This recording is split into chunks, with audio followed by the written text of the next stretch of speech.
The content of this podcast is provided for general informational purposes only and is not intended as, nor should it be considered a substitute for professional medical advice. Sweaty and pissed, sweaty and pissed. Menopause makes me sweaty and pissed.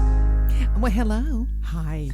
Hey, I'm Leanne Morgan. I'm Karen Nickell, nurse practitioner. No, you brilliant thing. And a pair of bootcut jeans. This is Sweaty and Pissed. Menopause and more. And you've got on a cowboy boot and a cute top. I know I got these boots in Dallas. They're like supposed to be the real deal. Oh, they look like the real deal. Although they've never seen a stirrup on a horse. That's You've never ridden horses? No, I have, but I've never ridden horses using these boots. Oh.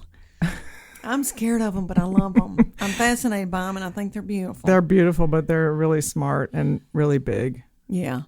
And I'm going to Dallas. I'm going to Texas the whole month of December, and I'm trying to think of what I want to name that tour. I thought about Big Panties. Big Panty Tour. You know, I wear big panties. You wear little panties because you've got a little bitty fanny. Okay, we are going to talk about inflammation, you smart thing. You came up with it. Yes. It's a big deal. One of our Facebook listeners, or listener who commented on Facebook, asked about inflammation and what we do about it and why we have it. And so I thought we should just talk about that. And as you're sitting there in a walking boot. Yeah, you've tried to control my inflammation for years, and I just fight you, don't I? Yeah. It's a constant battle. Oh, no. She's always trying to get my inflammation down. But I notice a difference in what I eat and all that.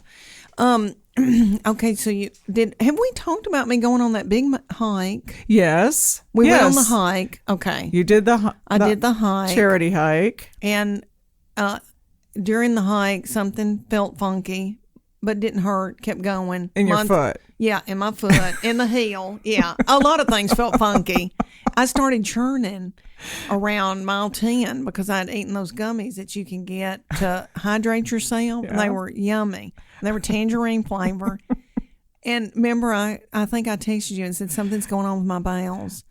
And it turns out there's like a natural laxative in them. Ah. There's like something in them that does something. Anyway, that whole day was a booger. So about a week later, noticed something felt very funky in the bottom of my foot. And I got an MRI today. I've been in a boot for a month. I've been to L.A., New York, Charlotte. I did Dale Earnhardt Jr.'s birthday party, which I'm in love with him and his wife. The sweetest, cutest, and their foundation. It's unbelievable what they do for people. Unbelievable. But anyway, had a ball with that. Was in a big boot. Felt gross. Felt like a goober. All those young girls that are married to race car drivers were tiny and had on leopard and cute and funky. And then I had a big boot on with a big dress from Dillard's. Anyway, got an MRI today. And the MRI girl was darling. Fell in love with her. Anyway, I find out tomorrow what I've done. They think I've ruptured plantar fascia. And, you know, I've had plantar fasciitis, and you've had to treat it 2 or 3 times. And I've had to be in a boot. But this is different. Yes. You know, that plantar fasciitis, though, is a nightmare. Yeah. And everywhere you go, people go, I've got plantar fasciitis. So that's inflammation. Yep. In our feet. Mm-hmm. So I've tried to not eat sugar and grains and dairy and all that to keep from, because I feel like I'm getting fat as mud in this boot, and I think I should really restrict what I eat while I'm in a boot and can't move. But, Karen, you know how I am. Anyway, okay, so you want to talk about inflammation. Yeah, and what we can do about it. So, there are several ways to reduce inflammation, and one you brought up already are the foods you eat. What do you eat that is pro-inflammatory, and what do you eat that reduces inflammation? So foods that reduce inflammation are foods that are high in antioxidants because it helps reduce free radicals in our body. That free radicals cause inflammation. The oxidative stress causes inflammation. So antioxidants help with both of those problems. And that includes, and most people know this, I'm sure, a lot of different berries, blueberries, strawberries, elderberry, raspberries. So berries are high antioxidant foods and can reduce inflammation. One thing that maybe people don't think about is the nut pecans. Pecans? Pecans. I love a pecan. There you go. Pecans are anti-inflammatory. Yes. You know what I did the other day, real quick? Yeah.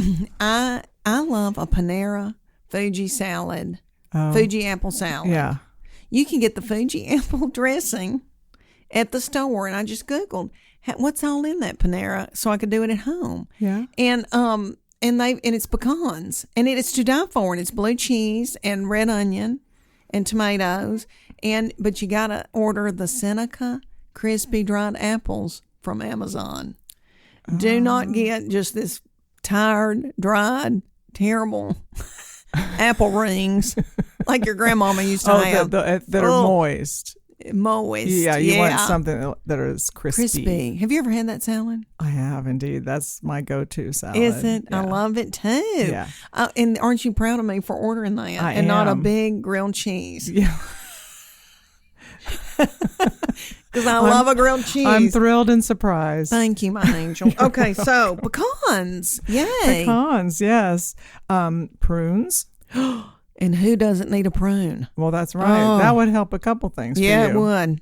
Yeah. So and I love a good prune. I love prunes. prunes. Do you eat prunes? Yeah. You do? Love them. Uh-huh. Okay, good. And another one that maybe people don't think about are kidney beans. I love a kidney bean. I do too. What do you just in chili or just eat them? Or a salad. You could put those on top of your salad. Oh yes, you can. That'd be yummy. Yeah. Yeah. Kidney beans. Mm-hmm. Okay. Kale. Look, a lot of leafy green things. Kale, red cabbage. Love a red cabbage. Spinach. Okay. And don't we know that all of this stuff, anything that's got a lot of color, Yes. is good for a number of things. Indeedly. So a big old thing of mashed potatoes. Yeah. If everything on your plate is yellow, there's a problem right there. Yeah. So beets, another colorful thing. Those are Love a high in beet. antioxidants. Oh. Mm-hmm. And then of course, other anti-inflammatory foods are those foods that are high in omega fatty acids. So, your fatty fish like salmon and tuna, and then avocados and nuts. Foods that contain omega fatty acids are also anti-inflammatory. Well, let me ask you this real quick. Mm-hmm. Tuna. Is it okay to eat canned tuna? Or do we have to watch that? Because I love a canned tuna, but I try to get skipjack with no soy. Okay, and in water versus And in water, oil. I don't do the oil. Yeah. Is that okay? That's okay. You can have, one to two cans of tuna a week? I probably would limit it to that. Okay. And then because of the mercury? Potential Mercury. We're not saying there's mercury out there in the tuna fish can. Okay. And it's okay to put a little bread and butter pickle in there. A little mayo that's got a little avocado oil mayo, right? Yeah. Kinda? No? Yeah, that's okay. Okay. A little. Yeah. I got to have a little pickle in my tuna. I know. I'm from Tennessee. You can make chicken salad and put pecans in your chicken salad. Oh, that's right. And a red grape. That's right. And celery. We need to start our own food channel. I know, we really do.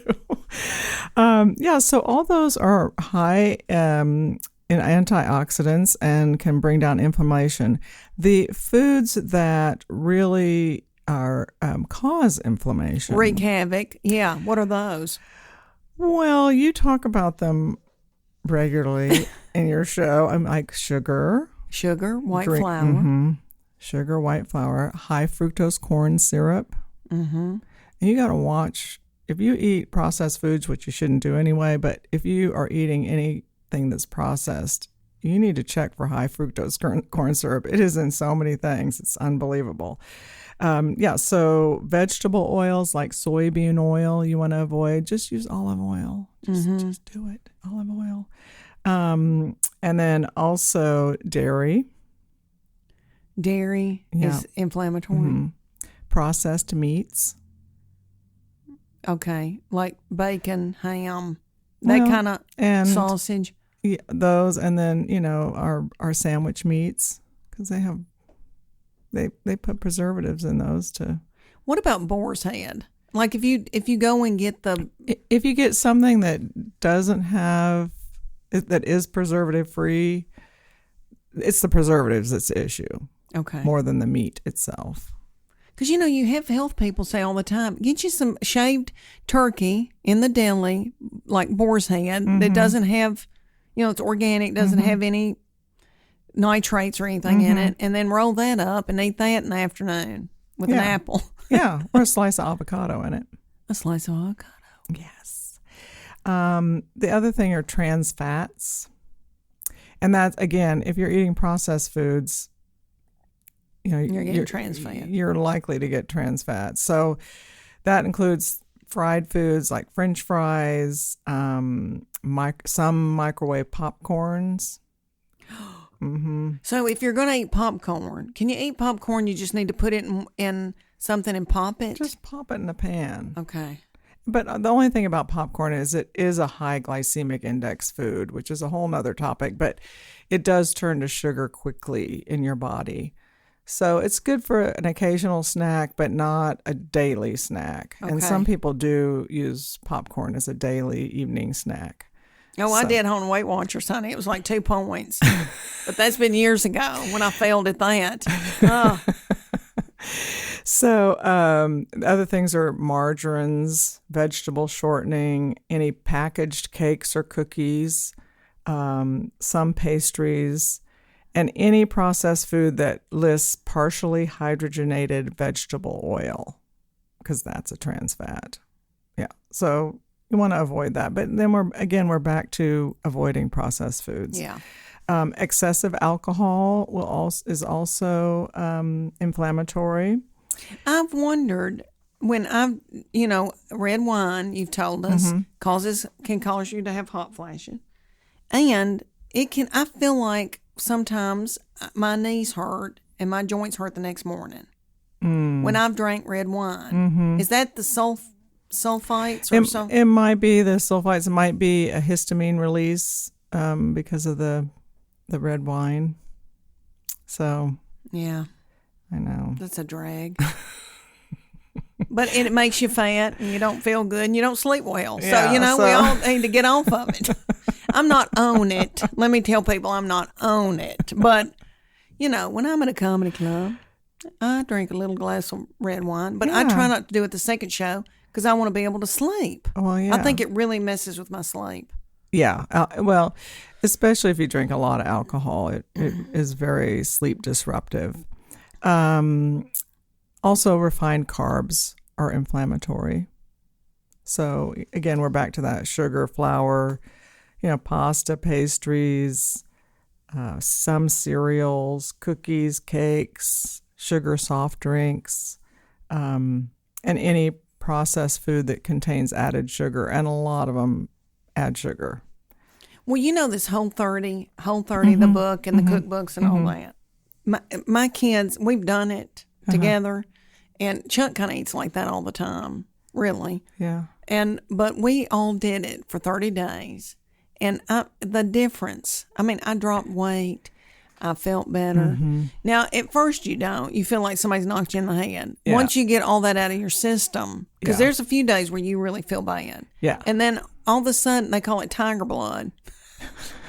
And my little daughter-in-law, she never felt the tiger blood. She said she didn't, but that she didn't get a dip in the afternoon when she just felt like, I've got to go and get something to feel better. And she used to go and get chips. And then she decided, on this Whole 30, she had to take an apple from home or whatever. And so, and the nut butter. So we all felt so much better. My joints felt better. My feet felt better. I mean, everything. My skin was better.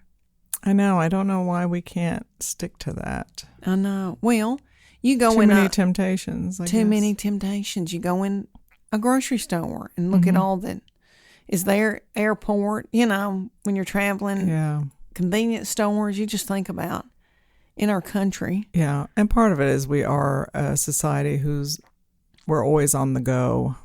And so people are grabbing whatever fills their stomach and eating it quickly, so Yeah. it's unfortunate, but so those are some things to reduce or avoid completely, ideally.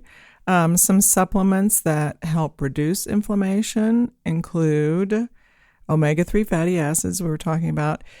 In order to have significant impact on inflammation, you really need, with omega-3 fatty acids, you really need like 2,000 to 3,000 milligrams or 2 to 3 grams, 2 to 3,000 milligrams or 2 to 3 grams of EPA.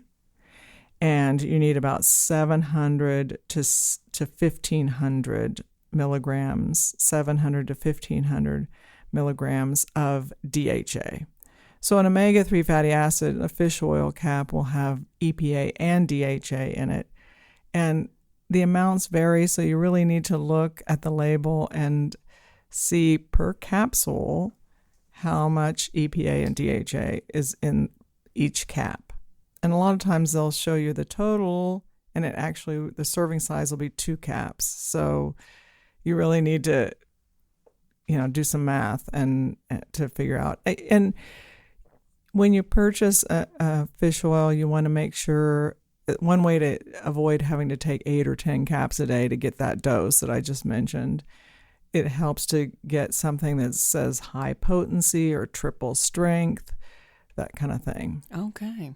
So Nordic Naturals is a really good brand, and they have their high strength is called Ultimate Omega-3, and it has high EPA DHA per cap, so you're not taking as many caps.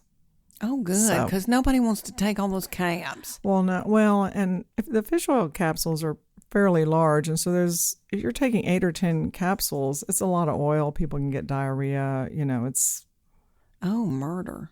We don't want that. So sometimes I do, but another thing is glutathione. Glutathione, Glutathione, glutathione. I'm going to put you in a spelling bee, and I'm going to be your agent. I'm a little old for it, but I'd be happy to try. So topical forms of glutathione are best. Oral forms, we just break it down too much. So in past episodes, we've talked about the website patchmd.com, patch, M as in Mary, D as in dog.com, and they have a glutathione patch that you can use. I know Apex Energetics brand, Apex Energetics, has a glutathione cream called Oxycell, Oxicell. And so you want to get a glutathione cream or the glutathione patch. The cream you would just apply to your wrist every day. And I've seen it really lower CRP on lab levels. So what is CRP? CRP is C-reactive protein, which is a general inflammation marker. Oh. Yes. And that's different from like Aspercream or Salon Paw or whatever they gave me for this boot. I have to put a patch on my sciatica on my hip. Yeah. Or I rub Aspercream down my leg. When I'm in an airport bathroom, I take my pants down and it's either Biofreeze or Aspercream, whatever I've got in my. Yeah. But this is different. You're talking about, but that helps with inflammation in your body. I mean, what you're doing is going to help quickly.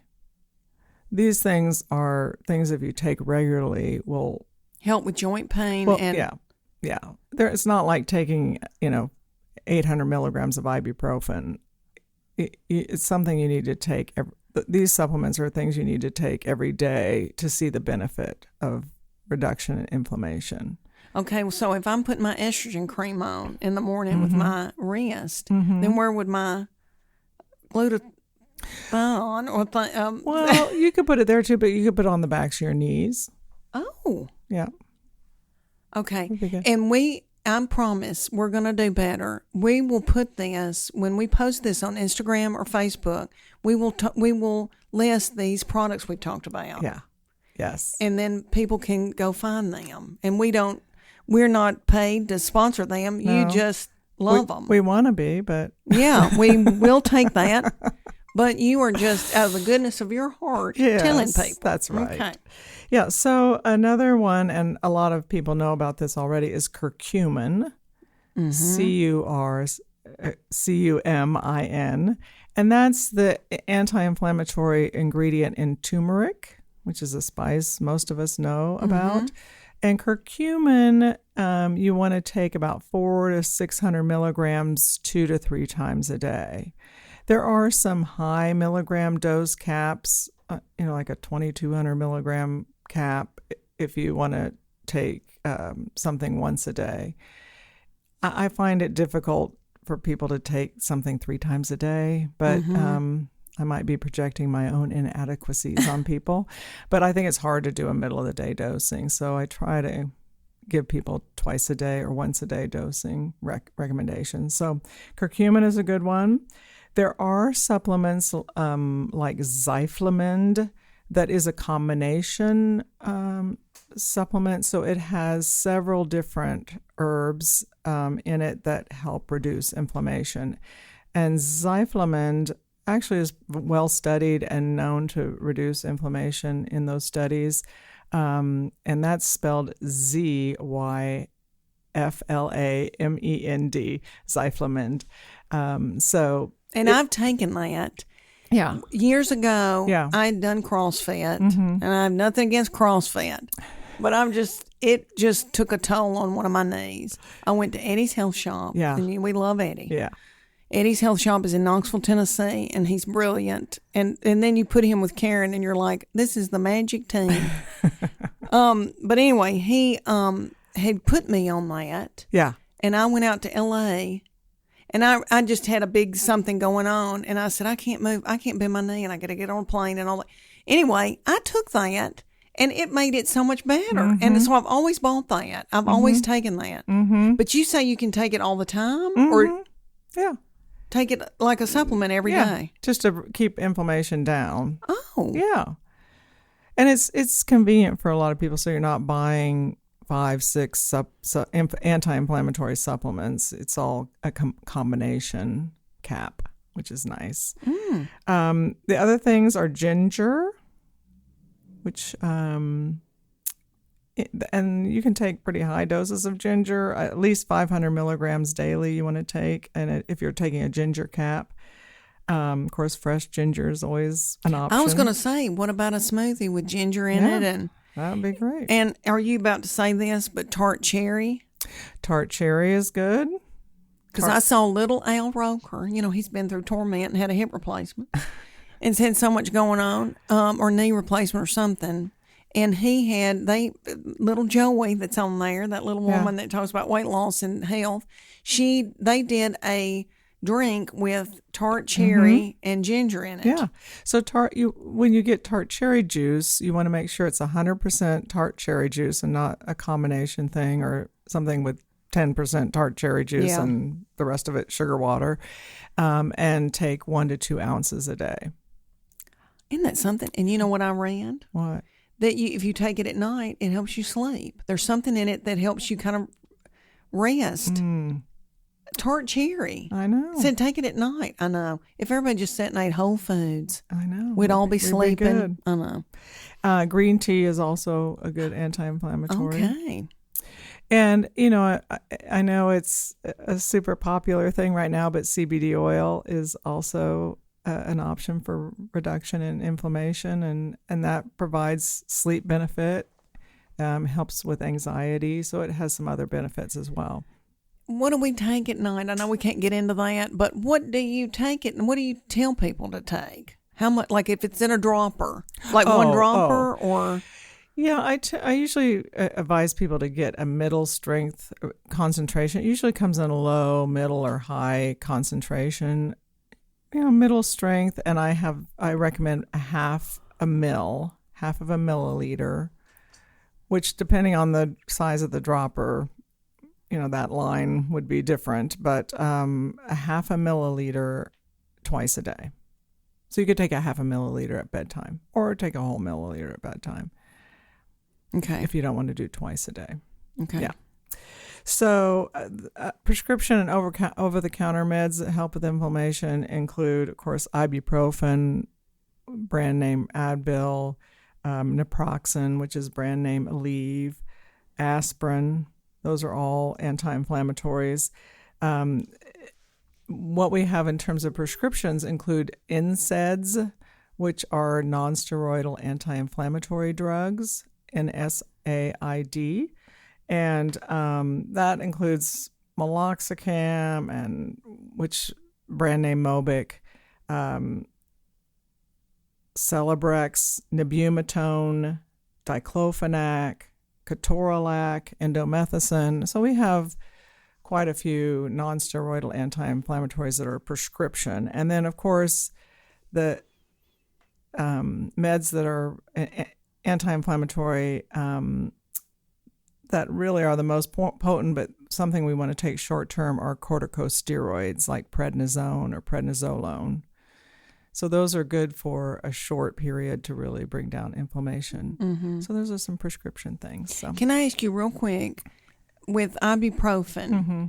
You hear people say, oh, you don't take a lot because you don't want to, upset your stomach. Yeah. So what is okay? Well, a prescription strength of ibuprofen would be to take, first of all, over-the-counter ibuprofen is a 200 milligram tab. Mm-hmm. So to have the equivalent of a prescription strength, you would need to take 3 to 4 tabs 3 times a day. So 600 to 800 milligrams 3 times a day.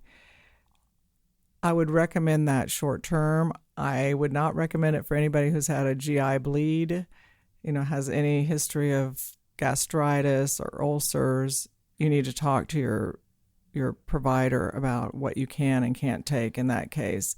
But if you're taking that medication short term, say 2 weeks, then you could take 600 to 800 milligrams 3 times a day. I would recommend that you take it with food. But again, if you have any history of GI bleed, ulcer, peptic ulcer, esophagitis, don't take it? Well, you need to talk to your provider before you take it at prescription strength. Say, I'm on planes and I'm, on a cot with my mom and the nurse, mm-hmm. and I get an ache. I don't take it every day. Yeah. And I don't take it, I'm not on a short-term 2-week thing to get over something. Yeah.